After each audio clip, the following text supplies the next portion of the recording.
Hi there and welcome. These are your handover videos for your Bailey Phoenix gt75 642.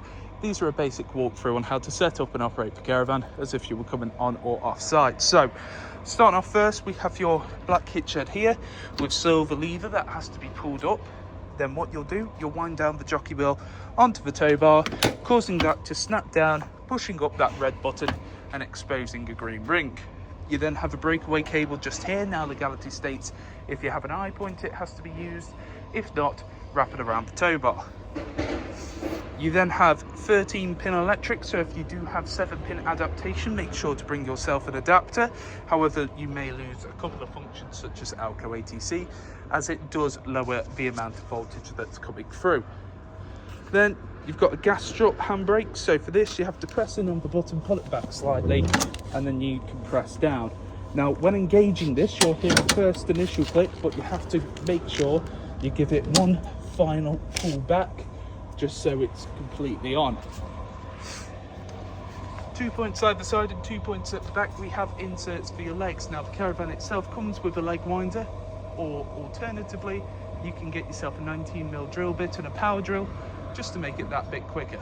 Do not attempt to jack up or level the caravan using your legs. Now we are using our test equipment today, so first up, got an Acroll full of clean drinking water here and your water pump. Water pump, to pull it out, that's all you have to do, and then when you're putting it in, you press down on the cap to lock it into place. You have this white plastic cap to go over the top of the Acroll to ensure no nastiness gets in, and then at the bottom we have your strainer. Now it's crucial that the strainer sits at the bottom of the barrel to allow the maximum potential of water to come through. Next to that we have your flue. The flue is used to get clean air in and out of your boiler when operating on gas. Don't have to do anything with this except make sure it's nice, clean and tidy. We then have your gas locker. Now this example we are using propane gas, which I'd always recommend over butane just because it has a better performance in winter. Connecting onto this we have a gas hose. Now for gas hoses, black ones run for 5 years, orange ones run for 10, and this one's dated 2025. That connects onto this regulator just here, which you hand tighten as much as you physically can, and then just gently nip it up using a spanner. You don't want it ridiculously tight, as that will put excessive pressure on the O-ring that is inside the actual hose, which can cause it to crack, break, and gas to leak out. Motor mover will be gone over on collection. You then have your plug-in for your mains just here, which slots in nice and easy, and underneath that we have the 2 points where your wastewater is going to come out of. You'll need some 28.5mm waste pipe to feed into a waste master that you can empty out at the appropriate point on site.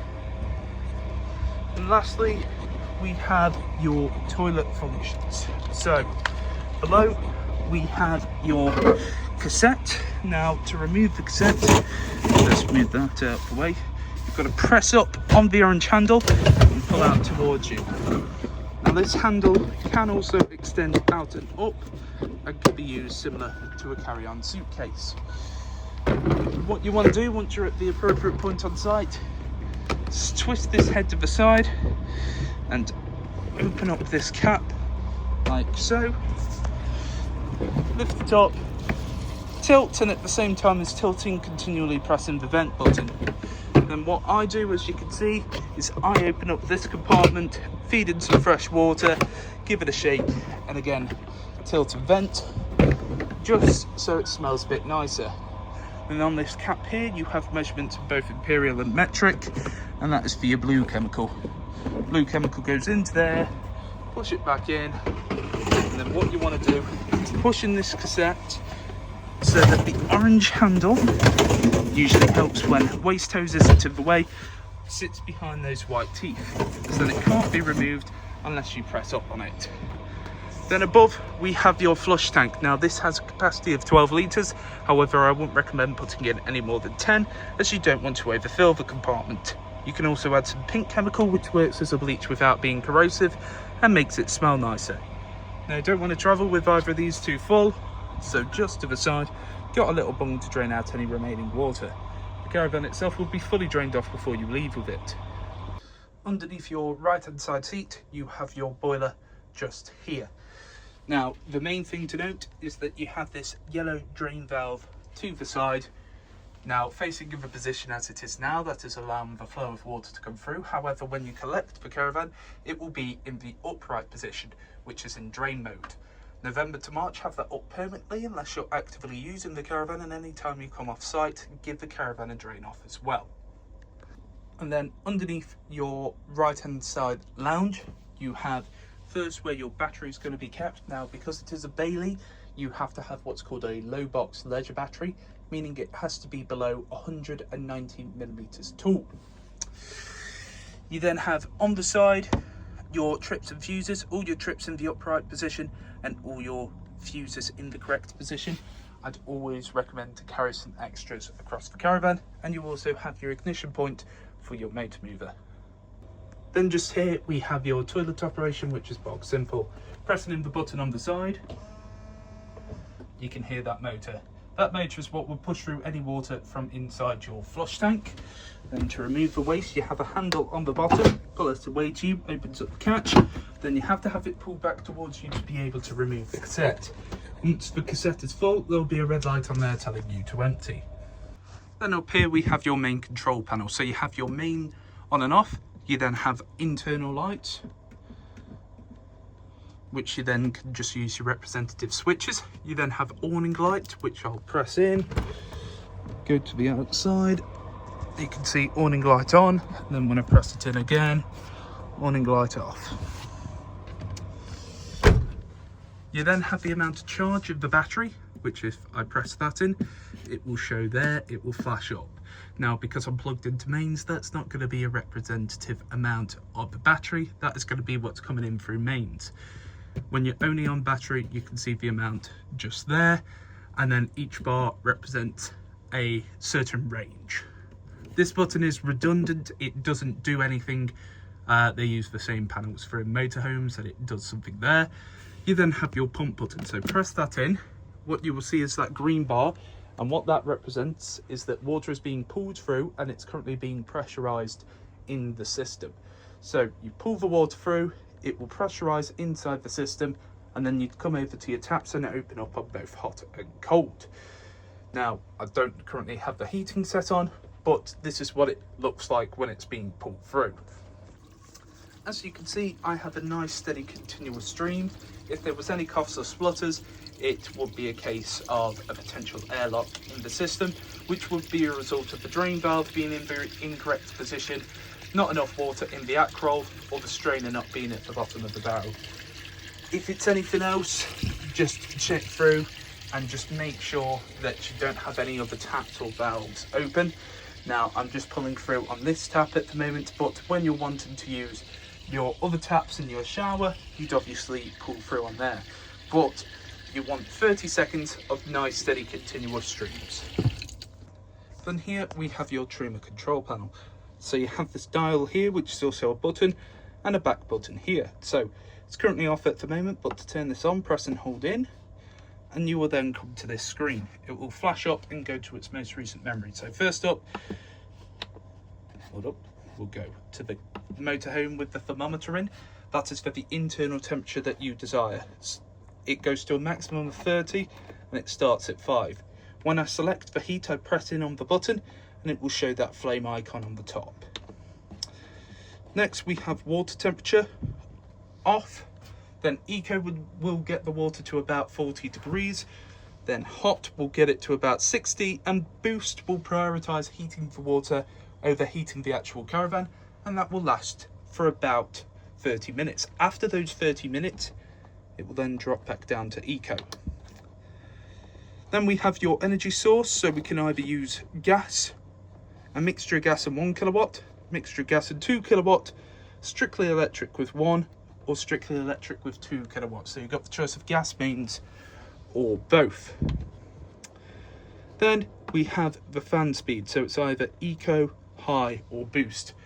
Similar to the water, eco is nice and steady, high is a lot more vigorous, and boost is prioritizing heating the van over heating the actual water. So you've either got a choice, you can either boost the water boost the heating or let them work together, and they can both evenly spread out. Now, if I didn't have any heating on, you will see in a second that there's going to be nothing on the top row.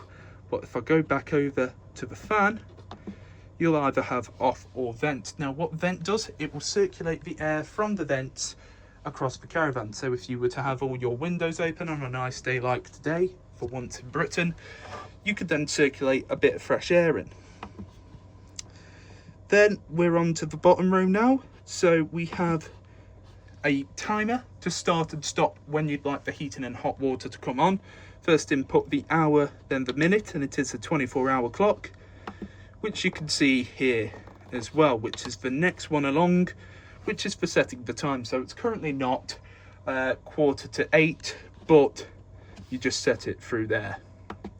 Then you have this spanner here, which is for your additional settings. So offset, temperature, brightness, 12 or 24-hour clock, language, index, or reset.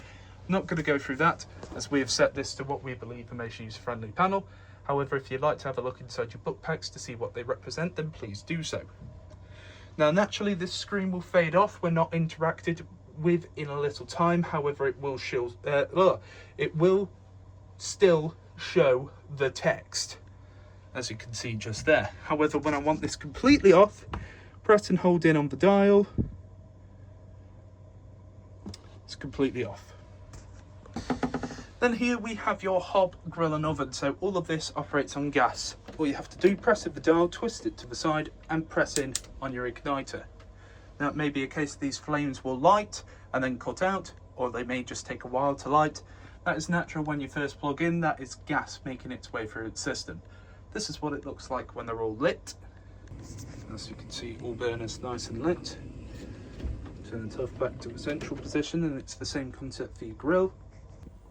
As you can see, all nice and lit there. And finally, your oven. So let me see if I can do this with one hand. There you go. Now make sure as well that these trays will not intrude on the actual igniter. Apart from that, you need to travel with this glass sheet down, but don't put it down until all burners are cold to the touch. And if you're traveling with gas, make sure the gas bottle itself is turned off. Then just here we have your Dometic fridge freezer. So you have child locks on the top and bottom. And there you can see opening up the fridge. Then you have this button here, so press and hold in on that and it will turn the fridge on. You will then see inside, lights come on. You then have a couple of choices for what you want as your source of energy, and you can change that using the mode button. So I'm currently set on gas. Now for gas, I wouldn't recommend using it until you've ran through all your hob, grill and oven. And what you'll hear is it will gently click in and then it will stop clicking, meaning it is then lit. You don't have to do anything for that. Then press mode. I can go over to mains. Press it again. I'll go over to auto now. Auto chooses what the fridge thinks is the best source to use. In this case, mains. Press again, goes to battery, and you can see that it begins to flash up. Now that battery symbol is not representative of your leisure battery. It is only representative of your 13-pin electric whilst towing. Video cut out there. Then when we have the amount of power coming into the fridge, so 5 being the maximum, then it starts at 1, 2, 3, 4 or 5. So even on 5 it will take around 4 hours for the fridge to fully chill. So you can either chill it the night before or chill it whilst towing using the 13-pin electric. Then when you want this off, press and hold in and it will turn itself off. Now naturally as well, them LEDs will fade off when not interacted with in a while, but you can just make sure that it's on by pressing in any of the buttons just briefly.